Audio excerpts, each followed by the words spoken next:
សួស្តីអ្នកទាំងអស់គ្នានេះគឺជា quote ឬក៏ពាក្យស្លោកទាំង3របស់ក្រុមហ៊ុនធំៗនៅកម្ពុជាពិភពលោកដែលអ្នកទាំងអស់គ្នាប្រហែលជាធ្លាប់ឃើញឬធ្លាប់ឮពីមុនមកហើយតើពាក្យស្លោកទាំងអស់ហ្នឹងមានអត្ថន័យអ្វីខ្លះអាចឲ្យយើងរៀនសូត្របានចឹងកុំឲ្យខាតពេលយូរយើងចាប់ផ្ដើមតែម្ដងទីមួយគឺពាក្យ just do it ជា slogan របស់ក្រុមហ៊ុន Nike ដែលមានន័យថាយើងគ្រាន់តែចាប់ផ្ដើមធ្វើមិនបាច់គិតច្រើនពេកទេខូដនេះខ្ញុំគិតថាល្អជាពិសេសសម្រាប់អ្នកដែល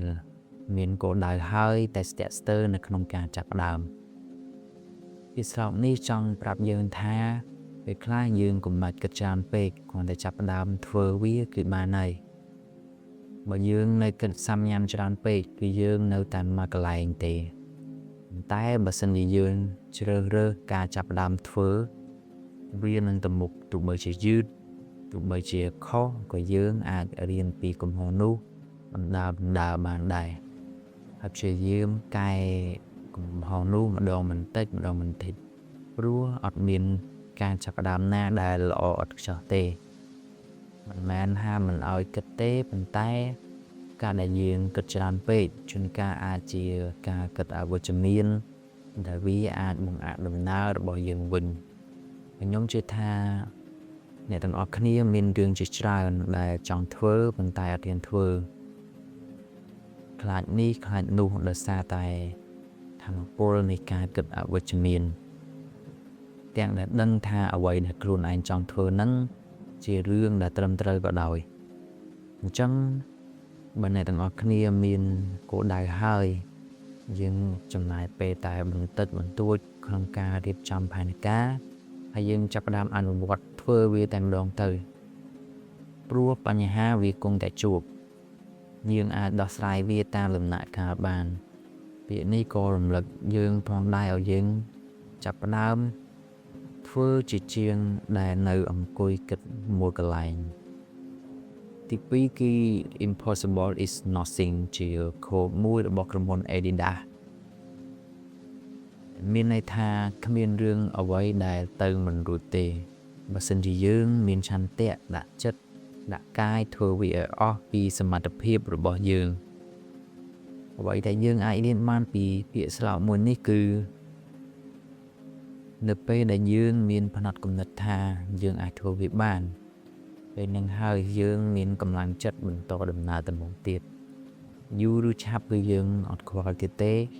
ព្រោះយើងដឹងខ្លួនឯងច្បាស់ថាយើងគង់តែទៅដល់គោលដៅមួយហ្នឹងមិនត្រឹមតែប៉ុណ្្នឹងទេក៏ជួយដាស់តឿនយើងដែរនៅពេលដែលមានមតិអវិជ្ជមាននិយាយមកកាន់យើងដូចជាអ្នកឯងធ្វើវាមិនកើតទេអ្នកឯងទៅមិនរួចទេដែលពាក្យទាំងអស់ហ្នឹងវាតែងតែមានហើយ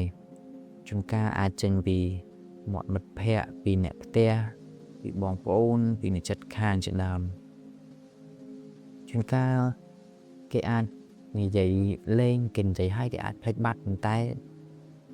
យើងជាមនុស្សដែលគេនិយាយដាក់ហ្នឹងយើងប្រហែលជាមិនអាចភ្លេចបានទេហើយអ្វីដែលខ្ញុំចង់បន្ថែមពីលើនេះគឺ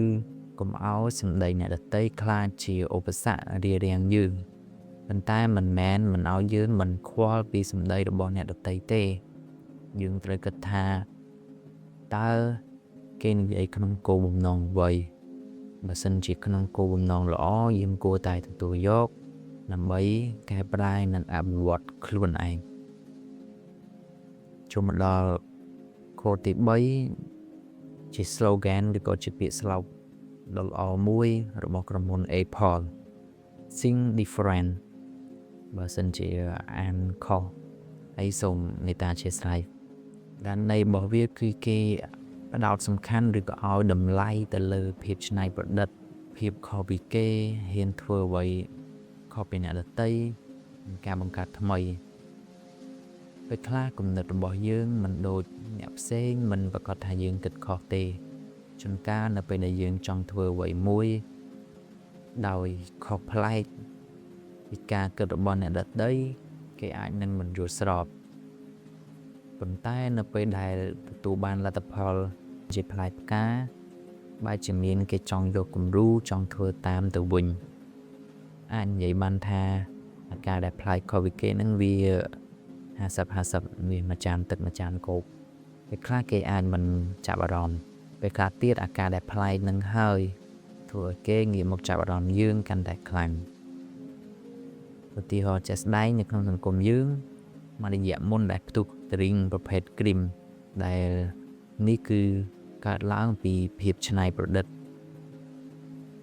ហើយខ្ញុំមកដឹងថាមានគេធ្លាប់ធ្វើភេសជ្ជៈប្រភេទហ្នឹងមុនពួកគាត់ឬក៏អត់ទេ